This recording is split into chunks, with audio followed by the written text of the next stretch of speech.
Hello everyone, welcome to my YouTube channel Eye of Law. मेरे इस channel पे आपको लॉ से रिलेटेड वीडियोस देखने को मिलेंगी।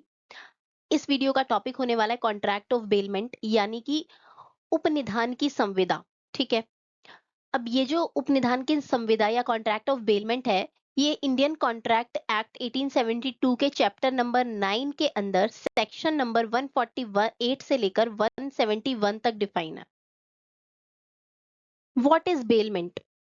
मान लो आपने अपनी कार सर्विसिंग के लिए दी है, या अपनी कोई महंगी बाइक अपने किसी दोस्त को एक दिन के लिए उधार दे दी।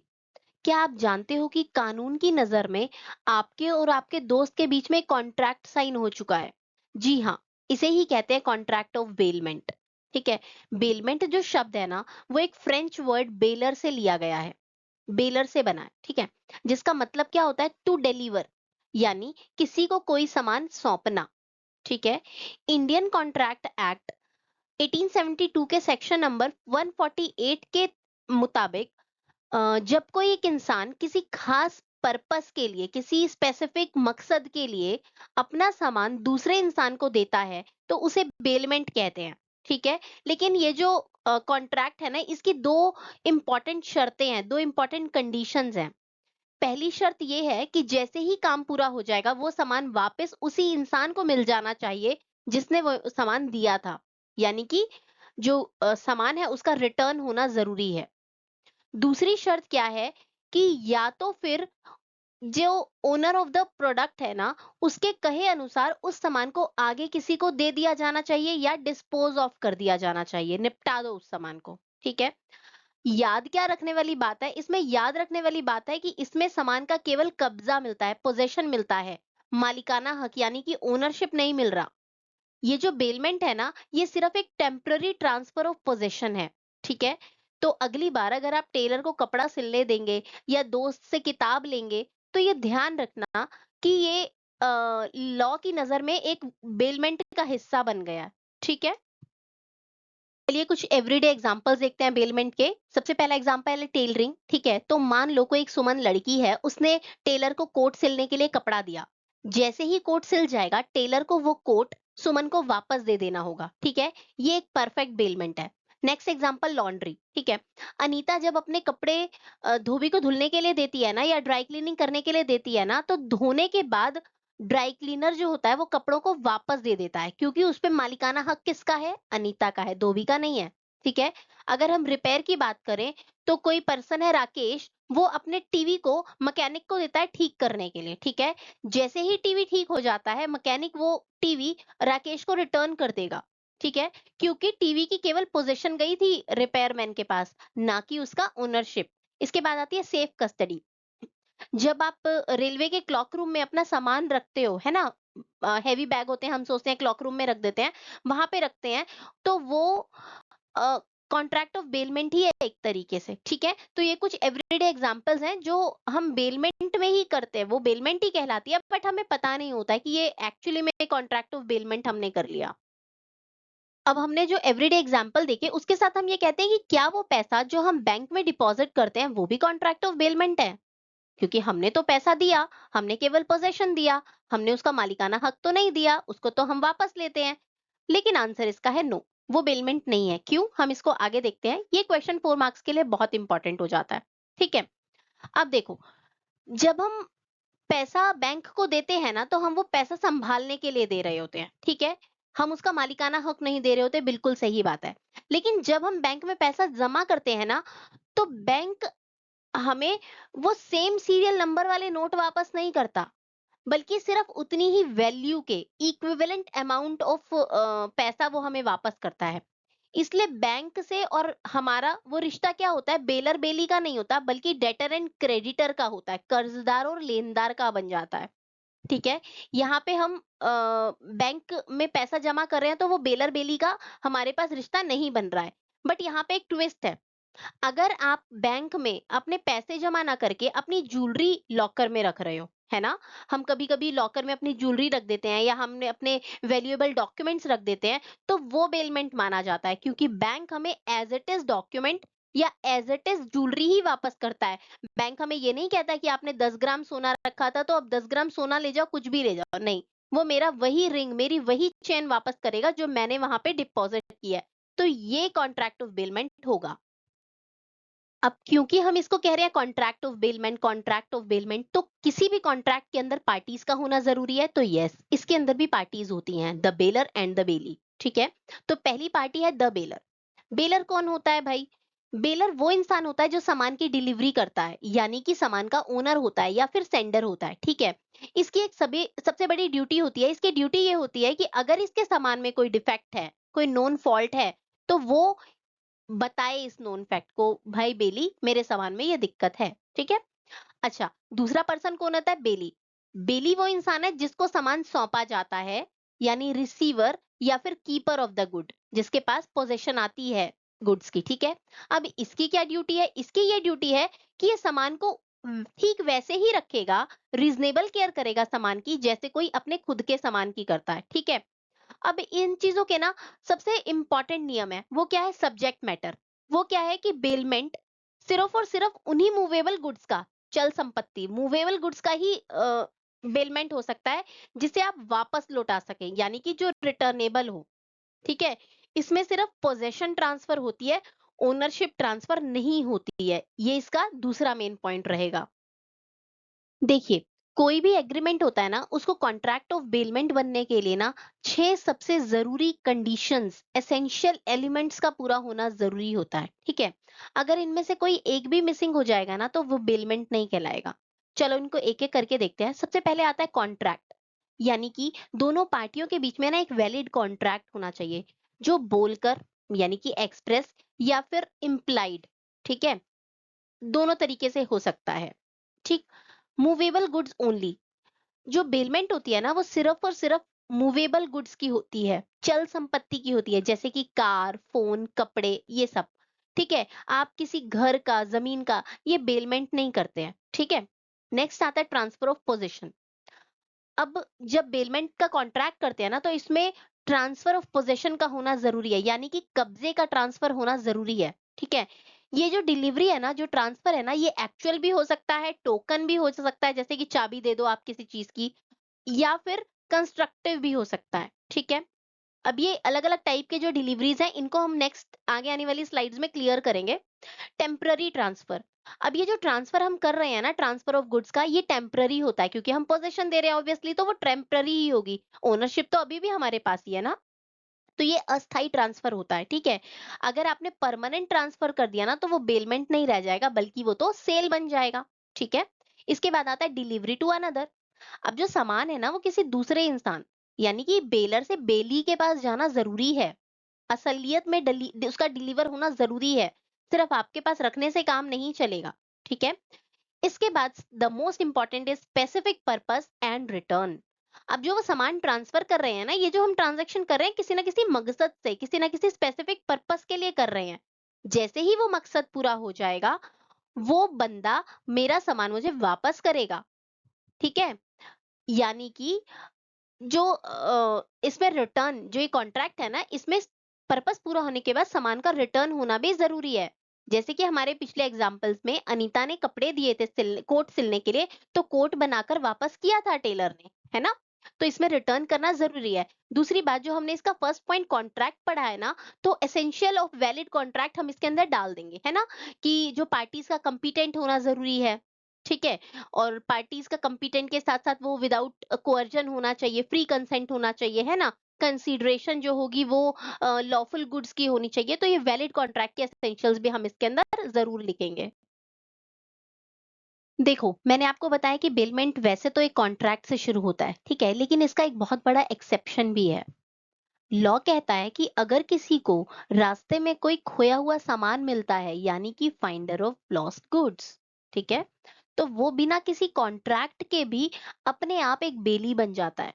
यहाँ पे जिसका सामान खोया है, वो बेलर नहीं है, बट जिसको सामान पाया है, वो बेली जरूर है। और उसकी ये जिम्मेदारी बन जाती है कि उस सामान को संभाल करके रखे। ठीक है। इसको अच्छे से देखने के लिए एक केस लॉ देखते हैं, जो कि Inder Kumar versus state of UP में है। ठीक है। इस केस में क्या हुआ था कि एक पैसेंजर ने अपना सामान खुद बस की छत पर रखा, और वो सामान वहां से खो गया। कोर्ट ने फैसला सुनाया कि ये जो बेलमेंट का मामला है ही नहीं, क्योंकि पैसेंजर ने अपना सामान बस स्टाफ को डिलीवर नहीं किया था, उसने तो खुद से ही वहां की छत पे रखा था। ठीक है, तो वो सामान उससे खुद खोया है, ना कि बस स्टाफ को डिलीवर करने के बाद बस स्टाफ से खोया है। ठीक है, अब बेलमेंट एंड सेल में एक छोटा सा डिफरेंस देखो कि अगर आप अपनी कार किसी को बेचते हो तो वो सेल है। ठीक है, यानी कि आप उसके अंदर मालिकाना हक दे रहे हो, है ना, ट्रांसफर करते हो ना अपनी कार को पूरी तरीके से रजिस्ट्री वगैरह बनवा के। ठीक है, और अगर आप कार को सर्विसिंग के लिए देते हो तो वो बेलमेंट है। क्यों? क्योंकि वहां पे आपने केवल कहा है कि भाई इसे सुबह ले जाओ और शाम को मुझे वापस कर देना सर्विसिंग करके या रिपेयर करके। तो यही अंतर है पोजेशन और ओनरशिप का, बेलमेंट के अंदर और सेल के अंदर। ठीक है, अब हम देखते हैं क्लासिफिकेशन ऑफ बेलमेंट। बेलमेंट के टाइप्स क्या क्या हैं। ठीक है, तो बेलमेंट के क्लासिफिकेशन को देखते हैं हम based on reward and based on object या पर्पस के हिसाब से। ठीक है, तो अगर सबसे पहले हम देखते हैं बेस्ड ऑन रिवॉर्ड, तो इसमें आता है नंबर वन पे ग्रेटिट्यूअस बेलमेंट। ग्रेटिट्यूअस बेलमेंट मतलब जो बिना किसी पैसे या कंसिडरेशन के होता है। ठीक है, जिसमें हम सिर्फ दोस्ती यारी पर या भरोसे पर दे देते हैं अपने सामान को। ठीक है, कि जैसे एक दोस्त ने दूसरे दोस्त को पढ़ने के लिए अपने नोट्स दे दिए। ठीक है, इसके बाद नेक्स्ट आता है नॉन ग्रेटिट्यूअस बेलमेंट। इसमें ना नॉन ग्रेटिट्यूअस बेलमेंट में कोई चार्ज या पैसा शामिल होता है। ठीक है, जैसे कि अ, मैंने अपनी कार को टैक्सी मतलब रेंट पे दे दिया किसी को। ठीक है, या हम टेलर को पैसे देते हैं कपड़े सिलने के लिए। ठीक है, तो ये क्या है, नॉन ग्रेटिट्यूअस बेलमेंट है। इसमें क्या है, दोनों पार्टी का कोई ना कोई फायदा होता है। मान लो कि मैंने अपनी कार को रेंट पे दिया है, तो जिसने रेंट पे ली है वो कार लेकर जाएगा, अपना टूर वगैरह करके पूरा करके वापस आ जाएगा और मुझे उसके बदले में वो पैसा दे देगा, है ना। ये हो गया नॉन ग्रेटिट्यूअस बेलमेंट। इसके बाद सेकंड टाइप आता है based on object. Based on object में ना कुछ ये 6 टाइप्स हैं। जैसे फॉर यूज, कि मान लो कि मैंने अपना कोई सामान किसी को इस्तेमाल करने के लिए दिया है। फॉर सेफ कस्टडी, मैंने अपना सामान किसी को सुरक्षा के लिए दिया है कि वो सेफ तरीके से उसको रख ले। फॉर कैरेज, ठीक है, कि मैंने अपना सामान किसी को एक जगह से दूसरे जगह पे ले जाने के लिए दिया है, जैसे कोरियर कंपनी वगैरह के दे देते हैं। ठीक है, फॉर ऑल्ट्रेशन इन शेप, जैसे कि शेप बदलने के लिए, चेंजेस करने के लिए दिया है, जैसे कि सोने से गहने बना देना, है ना, या फिर उसको लकड़ी दे दी कि कोई फर्नीचर बना दे इसको। फॉर रिपेयर, खराबी ठीक करने के लिए। ठीक है, या फॉर पॉन एंड प्लेज, जो हम लोन के बदले सामान गिरवी रखवाते हैं, तो वो भी बेलमेंट का एक टाइप ही होता है। ठीक, जो मैंने आपको पिछले वाले स्लाइड में क्लासिफिकेशन ऑफ बेलमेंट बताया था, उसमें मेजर हेडिंग्स मैंने लिखे हुए थे और आपको एक्सप्लेनेशन मैंने उसको बता दी है ब्रीफ में। आप उसको हेडिंग्स याद करके या कॉपी करके रख सकते हो और एग्जाम में अपने क्वेश्चन को अटेम्प्ट कर सकते हो। अब एक क्वेश्चन आ रहा है हमारे पास, ग्रेटिट्यूअस वर्सेस नॉन ग्रेटिट्यूअस बेलमेंट का। ये 4 नंबर में क्वेश्चन अक्सर पूछा जाता है। ठीक है, अब इसमें सबसे पहला डिफरेंस आता है कंसीडरेशन का। ग्रेटिट्यूअस में ना हम कोई पैसा नहीं लेते, क्योंकि मैंने आपको बताया कि ये क्या है, दोस्ती यारी या भरोसे पे दिया जाता है, तो इसमें पैसा या पेमेंट इन्वॉल्व नहीं होता। जबकि नॉन ग्रेटिट्यूअस में कोई चार्ज लेते हैं हम, पेमेंट इन्वॉल्व होती है। हमने टेलर से को कपड़ा दिया था ताकि वो कोट बना दे, तो कोट बनाने के बाद हम उसको पैसा देते हैं, राइट। अगर अगला आता है मोटिव, अगला डिफरेंस है मोटिव का। तो इसमें मोटिव क्या होता है, ये भरोसे या दोस्ती पे होता है, ट्रस्ट या फ्रेंडशिप पे। ठीक है, और नॉन ग्रेटिट्यूअस में ना दोनों का म्यूचुअल प्रॉफिट इन्वॉल्व होता है। इसके बाद नेक्स्ट आता है स्टैंडर्ड ऑफ केयर। तो ग्रेटिट्यूअस में ना जो बेली होता है ना उसके ऊपर थोड़ा कम प्रेशर होता है। ठीक है, लेकिन नॉन ग्रेटिट्यूअस में ना सेक्शन नंबर 151 लग जाता है और दोनों पार्टीज को ना एक समझदार इंसान की तरह बिहेव करके पूरा रीजनेबल केयर करना पड़ता है सामान का। ठीक है, एग्जाम्पल लिखा हुआ है ग्रेटिट्यूस में, lending a book to a friend, अपने किसी फ्रेंड को बुक दे दो पढ़ने के लिए उधार। ठीक है, और यहीं पे नॉन ग्रेटिट्यूअस में आ गया कि किसी रेंटल एजेंसी ने को पैसे देकर आप कोई कार हायर करते हो, तो उसको नॉन ग्रेटिट्यूअस का एग्जाम्पल बोलते हैं। ठीक है, तो ये दोनों में डिफरेंसेस थे। जो हमने टाइप्स ऑफ पर्पस देखा था ना, पर्पस के आधार पर बेलमेंट के क्लासिफिकेशन, तो उसके कुछ एग्जांपल्स लिखे हुए हैं। जैसे अगर हम फॉर यूज की बात करें, तो मान लो कि आपका कोई फ्रेंड जो है वो छुट्टियों पर जा रहा है और आप अपना कैमरा उसको उधार दे देते हैं कि ले जा भाई, इससे फोटो खींचियो, मस्त फोटोज आते हैं। ठीक है, या फिर फॉर सेफ कस्टडी कि आपने रेलवे क्लॉक रूम में अपना लगेज छोड़ दिया क्योंकि मुझे पता है कि यहाँ पे ये सेफ रहेगा, ठीक है? फॉर कैरेज की अगर बात करते हैं तो कुरियर सर्विस को हम पार्सल डिलीवरी वगैरह के लिए दे देते हैं, है ना? फॉर अल्टरेशन की अगर हम बात करें तो टेलर को कपड़ा दिया था ताकि वो उसका शेप बदल दे, कपड़े से कोट बना दे या कुर्ती बना दे इस टाइप से। फॉर रिपेयर की अगर हम बात करते हैं तो हम कारपेंटर को फर्नीचर देते हैं कि भैया मेरा ये बेड है, इसकी लेग टूट गई है, इसको जरा ठीक कर दो, ठीक है? या फिर पॉन एंड प्लेज की बात अगर हम करते हैं तो यहाँ लोन के बदले हम सिक्योरिटी के तौर पर ना अपना गोल्ड या फिर अपनी वॉच या कोई ऐसे कीमती सामान जो होता है गिरवी रख देते हैं, है ना? तो ये हो जाता है फॉर पॉन एंड प्लेज। ये एग्जांपल्स आप अपने उस स्लाइड में इंक्लूड कर सकते हो। देखिए, किसी भी बेलमेंट में ना डिलीवरी होना ज़रूरी है, आपका सामान को ट्रांसफ़र करना। अब ये जो डिलीवरी होती है 3 तरीके की होती है, एक्चुअल, कंस्ट्रक्टिव या फिर टोकन, ये हमने पहले पढ़ा था। एक्चुअल डिलीवरी क्या होती है? यहाँ सामान का ना फिज़िकली दूसरे इंसान को सौंपा जाना ज़रूरी होता है, एक्चुअल डिलीवरी होनी ज़रूरी होती है। जैसे कि टेलर को कपड़ा दिया कि ले भैया इसका सूट बना दे, ठीक है? नेक्स्ट है कंस्ट्रक्टिव डिलीवरी। कंस्ट्रक्टिव का मतलब होता है कि इसमें बिना किसी फिजिकल ट्रांसफर के कुछ ऐसा काम किया जाता है कि पोजीशन ट्रांसफर हो जाती है। जैसे कि विपिन ने ना एक रेडियो खरीद लिया, ठीक है? और सेलर के पास ही छोड़ दिया और बोला कि इसका जो कैबिनेट है ना इसे ठीक कर दे, ठीक है? अब यहाँ पे रेडियो अपनी जगह से नहीं हिला है, लेकिन जो डिलीवरी है वो हो गई है। क्यों? क्योंकि विपिन ने उसको खरीद लिया है, ठीक है? थर्ड आता है सिंबॉलिक या फिर टोकन डिलीवरी। इसमें ना पूरा सामान उठाकर देने की बजाय एक सिंबॉलिक एक्ट किया जाता है। जैसे कि ट्रक में सामान लोड करवाना है, इसके लिए गोडाउन की चाबी दे दो कि भैया ये चाबी है तुम्हारे पास और जाके सामान लोड कर लेना। तो इससे क्या है कि सामान की भी डिलीवरी मानी जाएगी। अब देखिए, ये जो क्वेश्चन अब हम आगे देखने जा रहे हैं, राइट्स ऑफ बेलर हो गया, ड्यूटीज ऑफ बेलर हो गया, राइट्स ऑफ बेली हो गया, ड्यूटीज ऑफ बेली हो गया। तो ये जो है स्पेसिफिकली 20 नंबर में अपने आप भी आ जाता है। ठीक है? तो सबसे पहले हम देख रहे हैं राइट ऑफ बेलर। बेलर के कुछ राइट्स हैं। क्या?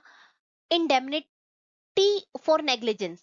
ठीक है? ये सेक्शन नंबर 152 में दिया गया है कि अगर बेली अपने सामान का ध्यान रखने में लापरवाही करता है, ठीक है? और सामान को डैमेज करता है या सामान खो जाता है, तो उसे पूरा मुआवजा मुआवजा देना पड़ेगा। और वो मुआवजा लेने का बेलर को पूरा-पूरा अधिकार है, राइट है, ठीक है? अब इस एक पॉइंट से हमारे पास 2 चीज़ें आती हैं। यहाँ पे बेलर का राइट बन गया, अगर उसका सामान खराब हो जाता है, तो बेली से मुआवजा लेने का अधिकार है बेलर के पास और बेली की ड्यूटी बन जाती है कि अगर उससे सामान खराब हुआ है, तो वो उस सामान का पूरा पैसा बेलर को भरे, ठीक है? तो जब हम ये ड्यूटीज़ ऑफ बेली करेंगे ना, तो ड्यूटीज़ ऑफ बेली कुछ नहीं है बल्कि राइट्स ऑफ बेलर को ही अलग तरीके से मोल्ड करके लिखा गया है बेली के फॉर्म में, ठीक है? नेक्स्ट आता है टर्मिनेशन फॉर इनकंसिस्टेंट यूज। देखो, अगर जो बेली है ना आपके सामान का इस्तेमाल कॉन्ट्रैक्ट में लिखित शर्तों के अनुसार नहीं कर रहा, उससे अलग जाकर कर रहा है, तो आपके पास पूरा अधिकार है कि आप उसी वक्त अपने कॉन्ट्रैक्ट ऑफ बेलमेंट को टर्मिनेट कर दो और अपना सामान उससे वापस ले लो। अधिकार आपके पास आ गया, ड्यूटी बेली की बन गई कि सामान को कंसिस्टेंटली यूज करना है, जिस तरीके से लिखा है वैसे ही यूज करना है, अदरवाइज सामान को वापस कर दे। ठीक है? Compensation for unauthorised use.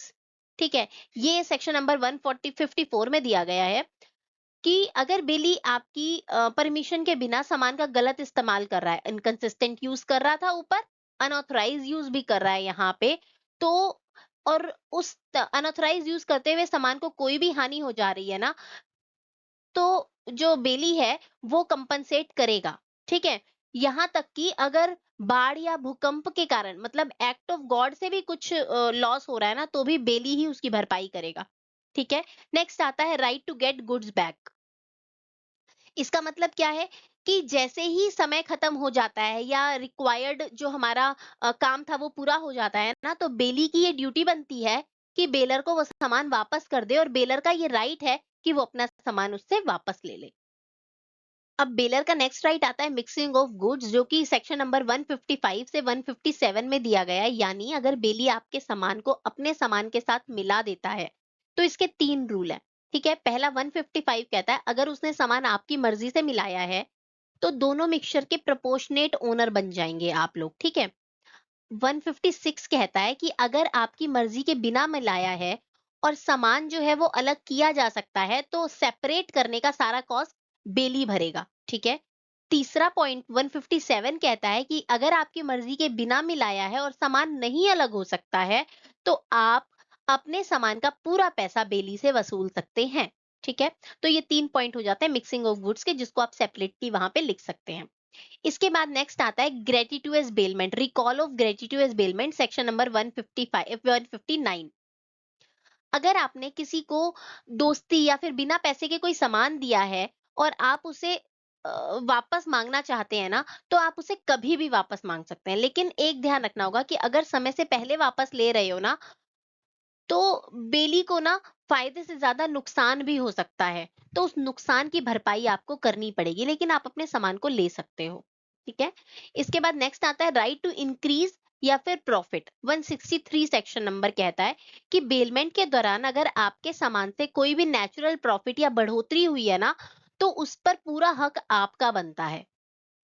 ठीक है, जैसे आपने किसी कंपनी के शेयर दिए बेली को और वो शेयर में जो है प्रॉफिट आ गया, ठीक है, तो या फिर उससे कोई बोनस या डिविडेंड मिला, तो आपको वो सब कुछ मिलेगा। बेलर का अधिकार है वो सब लेने का, और बेली की ड्यूटी बन जाती है वो सब वापस करने की। ओके, अब देखते हैं हम ड्यूटीज ऑफ बेलर, क्योंकि हमने बेलर्स को राइट दिए हैं तो हम उसको ड्यूटीज भी दे रहे हैं। तो सबसे पहला ड्यूटी आता है उसका, सेक्शन नंबर 150, डिस्क्लोज फॉल्ट्स इन गुड्स। अगर बेलर जो भी सामान बेली को दे रहा है उसके अंदर कोई भी कमी है, कोई भी नॉन फॉल्ट है बेलर की नजर में, ठीक है, तो वो बेलर को बेली को बता देना चाहिए कि भैया मेरे इस सामान में ये कमी है। ठीक है, सेक्शन नंबर 158 कहता है रीपे एक्सपेंसेस, यानी कि बेली जब आपके सामान की देखभाल करेगा तो आपकी ये ड्यूटी बनती है कि जितने भी नेसेसरी एक्सपेंसेस हैं, रीजनेबल एक्सपेंसेस है ना आपके सामान की देखरेख करने में, वो आप बेली को वापस कर दो। ठीक है, indemnify for defective title, section number 164 ये कहता है कि अगर बेलर पर सामान का मालिकाना हक नहीं है, बेलर के पास उसका डिफेक्टिव टाइटल है, ठीक है, और इस वजह से बेली को कोई लीगल कॉन्सिक्वेंसेस झेलने पड़ते हैं ना, तो बेलर का ये ड्यूटी बनती है कि वो सारे के सारे कॉस्ट को या लीगल एक्सपेंसेस को बियर करे। ठीक है, नेक्स्ट आता है indemnify for pre mature termination, यानी कि अगर बेलर जो है बिना पैसे वाले कोई ग्रेच्युटोस बेलमेंट को वापस ले रहा है ना, समय से पहले अपना सामान वापस मांग रहा है, तो बेली को डेफिनेटली कोई ना कोई हानि होगी, तो उस लॉसेस को भी वो भर दे। ठीक है, बेलर की ये ड्यूटी बनती है। अब जल्दी से हम राइट्स ऑफ बेली देखते हैं। मैंने आपको बताया था कि बेलर की ड्यूटी बनती है कि कोई भी फॉल्ट है आप उसके सामान में तो वो बेली को बताए, बट अगर उसने नहीं बताया है, ठीक है, और कोई अनडिस्क्लोज फॉल्ट रह जाता है, तो बेलर की ये जिम्मेदारी है कि जो भी डिफेक्ट पे पैसा लगा है बेली का, वो उस पैसे के लिए कंपनसेट करे बेली को। ठीक है, नेक्स्ट आता है receive necessary and extra ordinary expenses. ठीक है, तो बेली के अधिकार है कि सामान की कस्टडी और उसके देख रेख में अगर कोई मेंटेनेंस में उसने कोई पैसा खर्चा किया है, तो वो बेलर से वो पैसा ले ले। ठीक है, नेक्स्ट आता है अगेंस्ट प्री मेच्योर टर्मिनेशन। ये भी मैंने आपको बताया, ये बेलर की ही ड्यूटी थी कि प्री मैच्योर टर्मिनेशन पे कंपनसेशन दे दे, और बेली का ये राइट है कि अगर प्री मैच्योर टर्मिनेशन हो रहा है, समय से पहले वो अपना सामान वापस मांग रहा है ग्रेच्युटोस बेलमेंट में, तो इसको जो भी इसका लॉस हुआ है वो बेलर को भरना चाहिए। ठीक है, indemnify for the defective title, ये भी सेम हमने बेलर के ड्यूटी में पढ़ा था कि अगर उसका डिफेक्टिव टाइटल है, तो बेली का ये जानना जरूरी है कि हाँ वो डिफेक्टिव टाइटल था, और अगर कोई लीगल कॉन्सिक्वेंसेस होते हैं इस कारण से, तो वो बेलर ही भरेगा, और बेली का ये राइट है कि भैया ये परेशानी हुई है, तुम आके इसको बियर करो। Delivery to any joint owner, मतलब अगर सामान के एक से ज्यादा मालिक है ना, तो आप बाकी मालिकों की जो मालिक है ना उनकी मर्जी के बिना भी किसी एक जॉइंट ओनर को सामान सुरक्षित वापस लौटा सकते हो। ठीक है, किसी एक को दे दो, वो आपस में देखते रहेंगे सामान को। नेक्स्ट पॉइंट आता है सेक्शन नंबर 167, जो कहता है सीक कोर्ट्स इंटरवेंशन। देखो, अगर कोई थर्ड पार्टी आकर आपके पास रखे सामान पर अपना मालिकाना हक जताती है ना, तो आप कोर्ट से इंटरप्लेडर ऑर्डर ले सकते हो। ठीक है, ताकि कोर्ट फैसला करे कि उसका एक्चुअली मालिक कौन है। नेक्स्ट आता है पर्टिकुलर लियन, जो सेक्शन नंबर 170 में दिया गया है। इसका क्या मतलब है कि अगर आपको उस स्पेसिफिक सामान पर की गई कोई स्पेसिफिक सर्विस या मेहनत के पैसे नहीं मिल रहे हैं ना, तो आप उस सामान को तब तक रोक सकते हो जब तक का आपका बिल कंपनसेट ना किया जाए, ठीक है। इसके बाद आता है, ये एक पर्टिकुलर लियन था, एक आता है जनरल लियन। इन दोनों के अंदर डिफरेंस भी पेपर में आ जाता है। जनरल लियन जो है 171 में दिया गया है, और ये जो ना एक स्पेशल टाइप का राइट है जो बैंकर्स के पास या फैक्टर्स या मतलब जिनको घाटपाल कहते हैं, या अटॉर्नीज या इंश्योरेंस ब्रोकर्स के पास होते हैं, ठीक है। ये लोग क्या करते हैं ना, किसी पुराने बकाया या कोई जनरल बैलेंस होता है ना, उसके लिए आपके किसी भी सामान को रोक सकते हैं, भले ही उस सामान पर कोई काम ना किया गया हो। जैसे कि किसी पुराने अनरिलेटेड लोन के लिए ना बैंक आपका कोई सोना रोक सकती है, ठीक है। इसके बाद आता है सेक्शन नंबर 180 एंड 181। तो इसका मतलब होता है राइट अगेंस्ट थर्ड पार्टी। तो अगर कोई भी बाहरी व्यक्ति या कोई थर्ड पार्टी आपके पास रखे बेलमेंट के सामान को नुकसान पहुंचाता है या गलत तरीके से उसमें इंटरफेयर करता है, दखल देता है ना, तो बेली यानी कि आप जो जिसके पास सामान है उसके पास ये पूरा अधिकार है कि उसके ऊपर केस कर दे, ठीक है। जो भी बेलर के राइट थे ना, वो बेली की ड्यूटीज बन जाते हैं। जैसे कि बेलर का राइट था कि उसके सामान की प्रॉपर रीजनेबल केयर की जाए, बेली का ये राइट है कि उस सामान की प्रॉपर रीजनेबल केयर करे। भले ही इसका ये राइट है बेली का कि जो भी रीजनेबल केयर में पैसा मिलेगा वो बेलर बेलर इसको पे कर देगा, ठीक है। नॉट एक्ट इनकंसिस्टेंटली, मतलब कि जो लिखा गया है, जैसी बात हुई है वैसे ही इसके सामान को यूज करे, अनऑथराइज यूज इसका ना करे, ठीक है। नॉट मिक्स गुड्स, 155 से 157 के बीच में हमने पढ़ा था कि सामान को अपने सामान के साथ मत मिलाए, है ना। तो ये बेली की ड्यूटीज होती है, ठीक है, कि वो सामान को सेपरेट रख के अपने सामान के साथ बेलर के सामान को ना मिलाए, क्योंकि मिलाएगा तो फिर वही 3 कंडीशंस जनरेट हो जाती हैं। बेली की एक और ड्यूटी ये है कि वो काम के पूरे होते ही, ठीक है, जिस स्पेसिफिक पर्पस के लिए बेलमेंट हुई थी वो पूरा होते ही रिटर्न कर दे गुड्स को, ठीक है, बेलर को, ठीक है। अपने पास उसको सामान रखने का कोई अधिकार नहीं है। इसके बाद उसकी एक और ड्यूटी यही है, रिटर्न असर्शन या फिर प्रॉफिट, ठीक है। मान लो कि बेलमेंट के दौरान कोई और प्रॉफिट हुआ है, जैसे कि हमने बात किया था कि अगर बेलर ने शेयर्स दिए हुए हैं बेलमेंट में, ठीक है, और शेयर्स के साथ कोई बोनस मिल गया, ठीक है, तो बेली की ये ड्यूटी होती है कि वो बेलर को वो सारी चीजें रिटर्न कर दे, ठीक है। नेक्स्ट आता है नॉट सेटअप एडवर्स टाइटल, यानी कि बेली की ये ड्यूटी होती है कि जो सामान उसके पास है ना, उसपे खुद की ओनरशिप का दावा ना करने बैठ जाए, या फिर उसको बेच नहीं दे, या उसको गिरवी नहीं रख दे, ठीक है। कानूनन बेली ये नहीं कह सकता कि ये सामान does not belong to bailor but myself, ठीक है।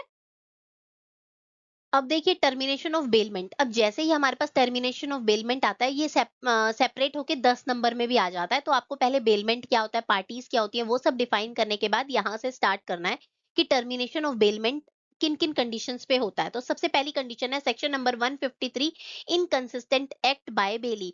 जैसे ही जो बेली है ना वो शर्तों के खिलाफ काम करने लगता है ना, जैसे कि घोड़ा दिया गया है कि आप सवारी करो, लेकिन वो उसको तांगा बनाकर यूज कर रहा है ना, तो इनकंसिस्टेंट यूज हो गया, तो बेलर टर्मिनेट कर देगा अपने बेलमेंट को, ठीक है। दूसरा है बेलर्स डिजायर या फिर ग्रेटिट्यूस। बेलर अगर जो ग्रेटिट्यूस बेलमेंट थी ना, तो उसके अंदर बेलर ना कभी भी अपने सामान को वापस मांग सकता है। ये सेक्शन नंबर 159 के अंदर डिफाइन है। बस इसकी एक कंडीशन थी कि बेली के हुए जो भी लॉस होगा उसको बेलर पे करेगा, ठीक है। नेक्स्ट है section number 160, expiry of period, यानी कि जितने समय के लिए बेलमेंट किया गया था ना, वो टाइम पीरियड खत्म हो गया, तो बेली को सामान वापस करना है, और जो बेलमेंट का कॉन्ट्रैक्ट है ना वो खुद ही टर्मिनेट हो जाएगा, ठीक है। नेक्स्ट है अकम्प्लिशमेंट ऑफ ऑब्जेक्ट, यानी कि सेक्शन नंबर 60 में ही ये भी गिवन है कि जिस पर्पस के लिए वो बेलमेंट का कॉन्ट्रैक्ट किया गया था वो पर्पस पूरा हो गया, तो जो कॉन्ट्रैक्ट है वो टर्मिनेट हो गया। नेक्स्ट है डेथ, यानी कि सेक्शन नंबर 162। इसमें ये कहता है कि यहाँ पे बेलर या बेली किसी भी एक की भी डेथ हो जाती है ना, तो जो कॉन्ट्रैक्ट है ना तुरंत ही खत्म हो जाता है, ठीक है। एक छोटा सा टॉपिक है ऑल्ट्रेशन वर्सेस रिपेयर, ये 4 नंबर में अक्सर पूछ लिया जाता है। तो ऑल्ट्रेशन का मतलब होता है कि जो सामान है ना उसका मूल रूप, ठीक है, जो उसका फंडामेंटल फॉर्म है ना उसको पूरी तरीके से बदल देना। जैसे कि टेलर को थान का कपड़ा दिया और उसको कहा कि शर्ट बना दे भाई, तो इससे क्या हुआ, कपड़ा ट्रांसफॉर्म हो गया किसमें, शर्ट में। और वहीं अगर हम रिपेयर की बात करते हैं, तो इसमें जो सामान का रूप होता है ना या फॉर्म होता है ना वो बिल्कुल सेम रहता है, लेकिन उसके अंदर कोई फॉल्ट होता है, फंक्शनैलिटी खराब हो गई होती है ना, तो उसको ठीक किया जा सकता है। जैसे कि कोई एक टूटी हुई घड़ी है, ठीक है, उसको मैकेनिक को दे दिया जाए और उसको कहा जाए कि घड़ी को वापस से ठीक कर दे, ठीक है? और जब ठीक हो जाएगी तो मुझे वापस कर देना। यहाँ पे क्या हुआ, रिपेयर का काम हुआ। इसी के साथ हमारा कॉन्ट्रैक्ट ऑफ बेलमेंट का टॉपिक खत्म होता है। अगर आपको कोई भी प्रॉब्लम लगे इस टॉपिक में तो आप मुझे कमेंट कर सकते हैं। मैं इसका हिंदी वर्ज़न भी अपलोड करूँगी। जिसको हिंदी में नोट्स चाहिए वो उस वीडियो को रेफर कर सकते हैं। प्लेलिस्ट सेम रहेगी। Thanks for watching.